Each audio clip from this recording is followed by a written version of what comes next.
In 2007, an author named Su Feng was smoking a pack of cigarettes a day, Right. and he meticulously documented his own, resulting nosebleeds, severe back pain, and rapid vision loss. Wow. Yeah, and then he used that exact catalog of personal physical suffering to prove that he was not going to hell. Which is just such a wild premise. It really is. Welcome to today's deep dive. We have a profoundly unusual single source to explore with you today. We really do. It's an essay written by Su Feng titled Will Smokers Go to Hell? And our mission here is to follow this text as it starts out as this brutally candid medical confession about the toxic harms of tobacco. And then it just abruptly morphs, right? Exactly. It morphs into this massive boundary-pushing theological argument about the fundamental nature of the human soul. Yeah, we are looking at a text that essentially attempts to build a unified theory of the soul by, well, slamming together harsh biological realities, Christian scripture and Eastern philosophy. Right. But before we go any further, I need to explicitly state to you listening that the religious, philosophical, and, lifestyle claims we're about to discuss, including those regarding health, spiritual destiny, and morality, these are solely the views of the author Su Feng. Yeah, and the Lifechanyuan philosophy that he represents. Exactly. We are here purely as impartial guides. We are not endorsing these viewpoints, nor are we endorsing his lifestyle choices. Definitely not. We're simply unpacking the fascinating mechanics of the argument presented in the source material. So, okay, let's unpack this. We really have to start with the physical reality. We do, because the author refuses to hide behind any illusions regarding the biological impact of his habits. Right. He opens the essay by explicitly stating that smoking harms human health and, pollutes the environment. He doesn't sugarcoat it at all. Not at all. He goes so far as to praise people who actively try to prevent smoking, calling their efforts an act of compassion. Which is unexpected.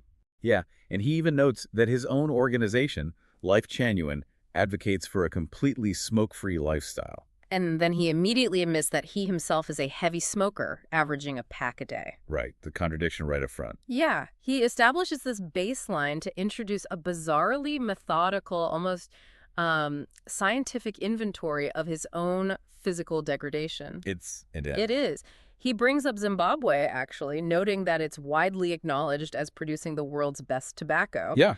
He points out it's home to the largest tobacco auction house globally, and that the most premium Chinese cigarettes, well, they rely on Zimbabwean tobacco leaves. Highlighting Zimbabwe serves a very specific structural purpose for his argument, though. Oh, really? Yeah, he's isolating his variables. By utilizing what is considered the absolute gold standard of unadulterated premium tobacco, he removes the common defense. Oh, the defense that, cheap chemical additives are the real problem. Exactly. He's testing the pure plant itself against his own biology. Ah, I see. And he tests it by walking us through his personal, visceral reactions to 5 specific Zimbabwean cigarette brands. And the reactions are terrifyingly specific. They really are. So he smokes a brand called Newbury and reports developing itchy red bumps all over his body. Just from smoking. Right. Then he switches to Kingsgate and he experiences severe lower back pain. Which is such a weird symptom for a cigarette. I know. A brand called Beverly causes a rapid decline in his vision. Wow. Madsen gives him intense headaches. And finally, a brand called Everest invariably leads to nosebleeds. Every time. Every time. And he insists these aren't exaggerations, claiming people have actually witnessed these immediate reactions. And the list extends well beyond those 5 brands, too. Oh, yeah. He documents blackened lungs, severely impaired lung capacity, and a drastic reduction or sometimes complete loss of libido and sexual performance. He even mentions the terrible odors that permeate his living spaces, noting poetically that a bedroom smelling of smoke is unlikely to foster pleasant dreams. I am just stuck here on the logic of this self-imposed gauntlet. It is extreme. Yeah, he is voluntarily giving himself nosebleeds, headaches, and vision loss. Right. How on earth does a meticulous record of self-mutilation set up a defense of his spiritual purity? Right. Why would an author establish such an extreme, self-deprecating physical reality before turning to theology? Well, what's fascinating here is that this extreme candor is a highly calculated rhetorical device. Really? How so? It's meant to establish absolute credibility. Think about the standard cultural narrative, right? When we encounter someone defending a destructive vice, our default assumption is that they are deeply entrenched in denial. Right, like they're making excuses. Exactly. We assume they're minimizing the risks to cope with their addiction. We assume they're going to say something like, well, my grandfather smoked a pack a day and lived to be 90. Precisely.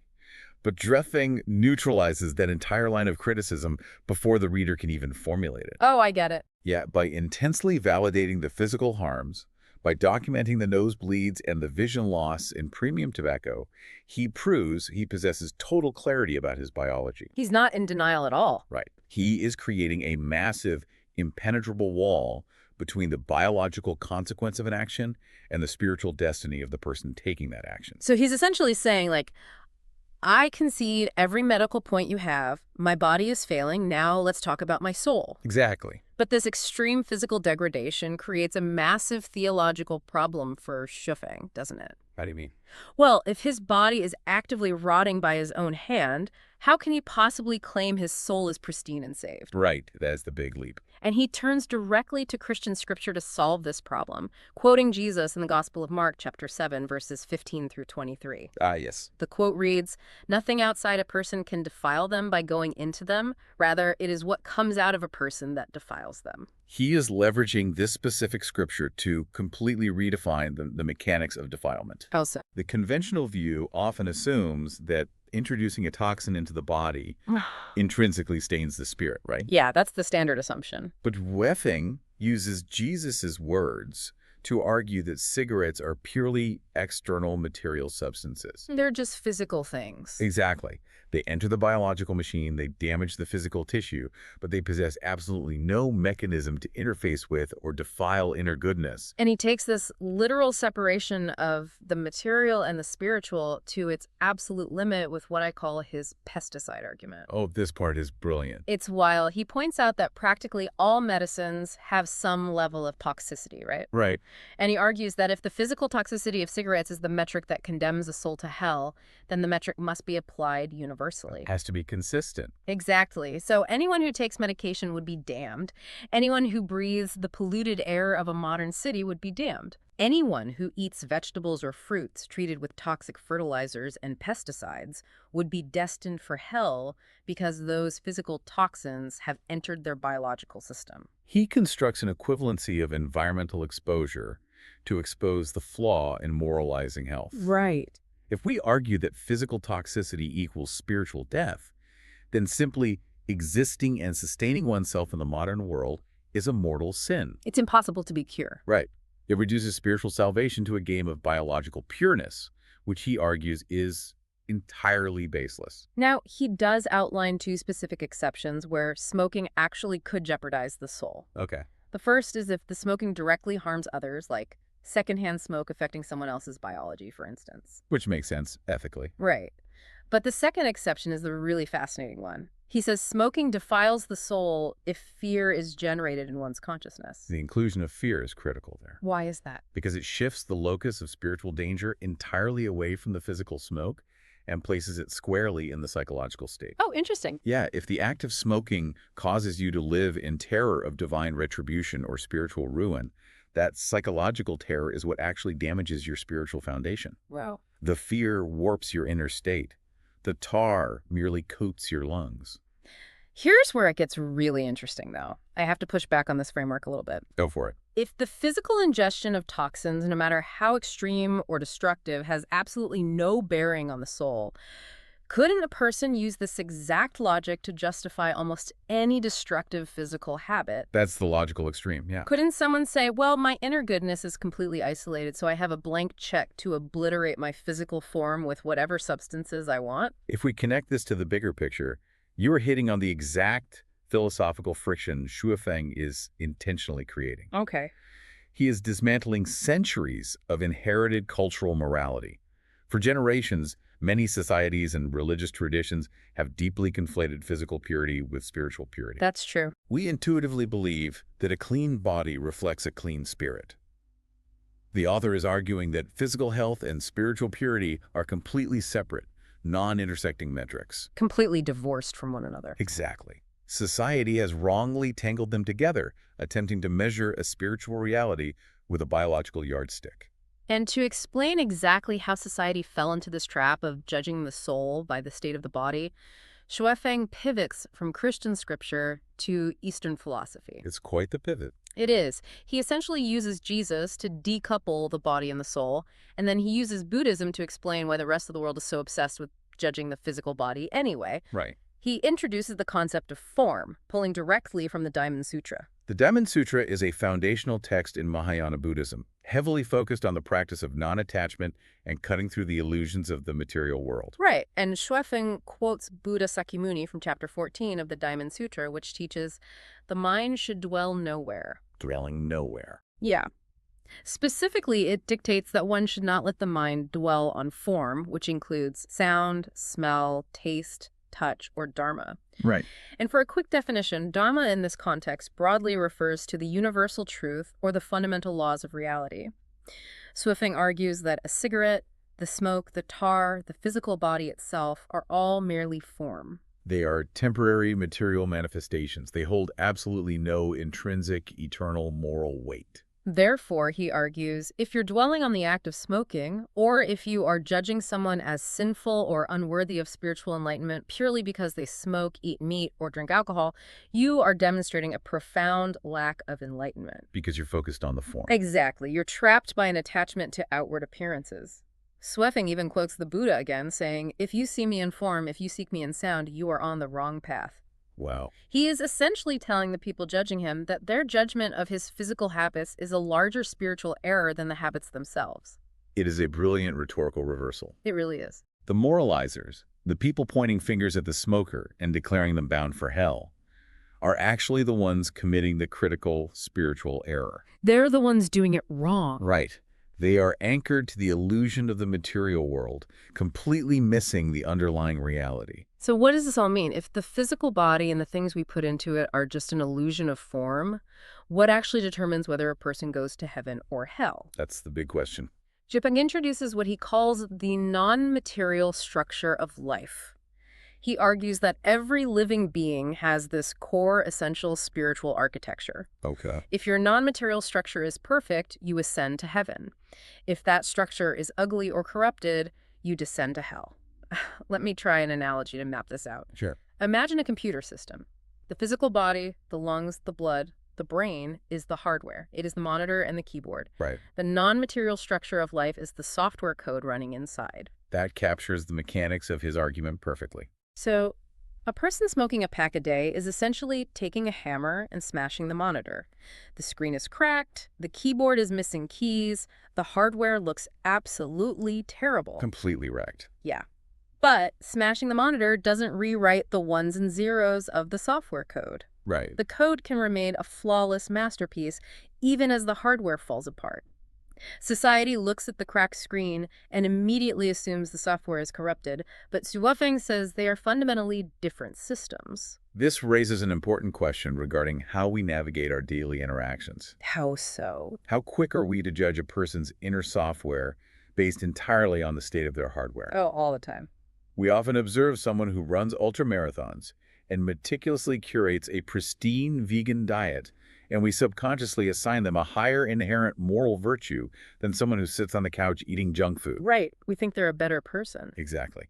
Sciafang argues this is a profound philosophical failure. You are judging the code by the casing. And to figure out how to actually program or perfect that internal software, Zhefeng briefly points the reader toward the Lifechanyuan corpus and the Shuefeng corpus. His own texts. Yeah, these are essentially the instructional manuals, or like the software updates provided by his organization, detailing how to refine that non-material structure entirely separate from physical diet or habits. Which neatly closes the loop on his theological framework. He has completely removed the visible biological world from the equation of ultimate salvation. But you know, a theoretical framework is one thing. Living it is another. Right. We have to look at how Shufeng practically navigates a daily existence where the physical and spiritual are entirely divorced. Does he actually practice what he preaches? Does he retreat to a mountain to quietly refine his non-material structure? No.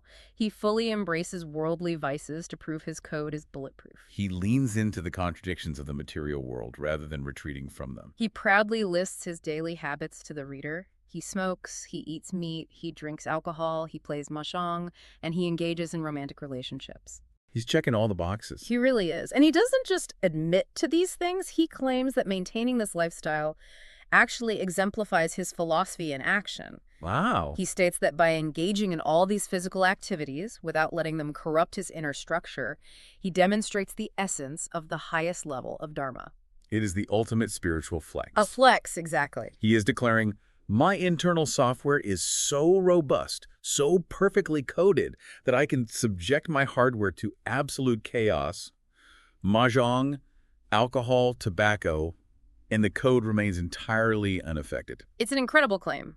I am playing mahjong and smoking, yet I embody the highest spiritual truth. Yeah. However, just as you start to suspect, this entire complex theological architecture is nothing more than a highly intellectualized excuse for a guy who just really wants to smoke and play mahjong. Which is easy to assume. Right. Xu Feng offers a shockingly honest, practical caveat about the limitations of his lifestyle.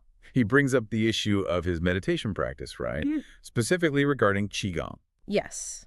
For those unfamiliar, Qigong is a traditional Chinese practice that integrates physical postures, breathing techniques, and focused intention to cultivate and balance the body's vital energy, or qi.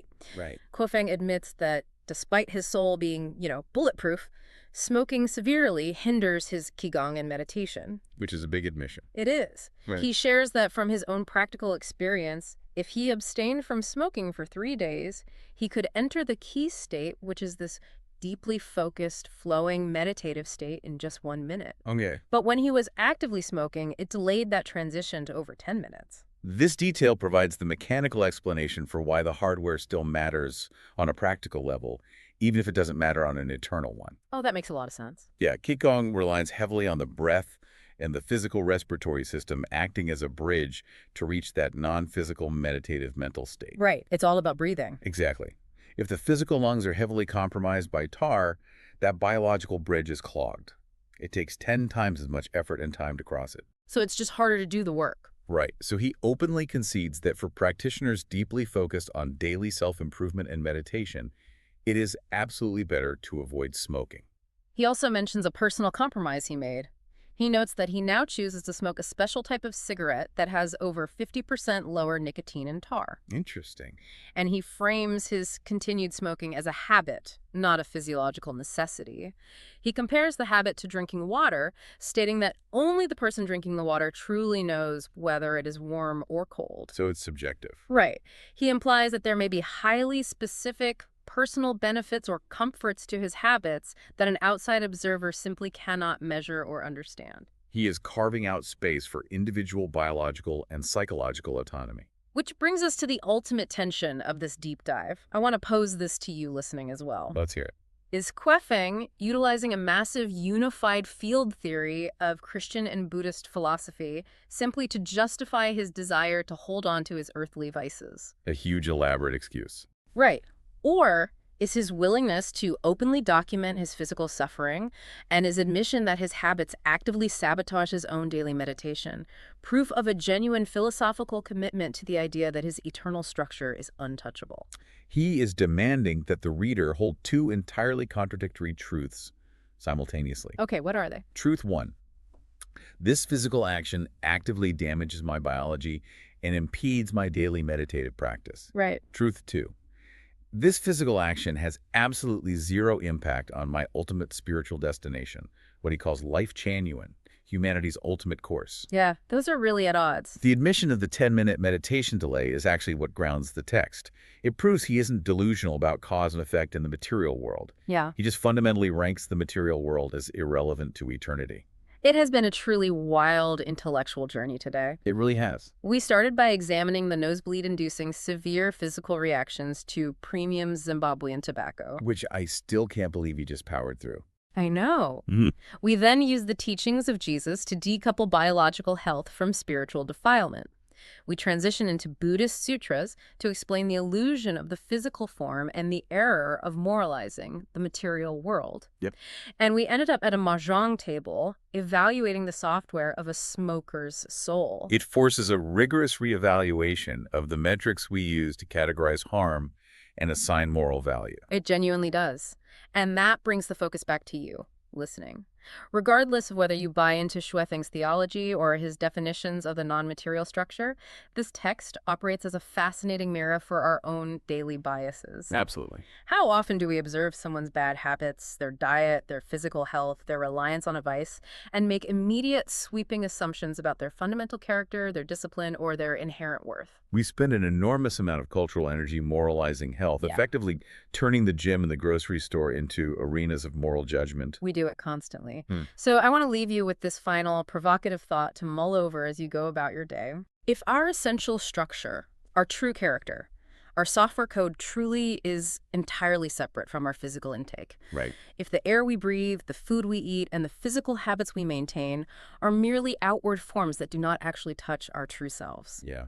how much of our finite daily energy are we wasting by moralizing other people's health routines? Are we spending our entire lives judging a flawless piece of software purely because we don't like the look of the cracked monitor? A profound challenge to how we view ourselves and everyone around us. Thanks for joining us on this deep dive. Catch you next time.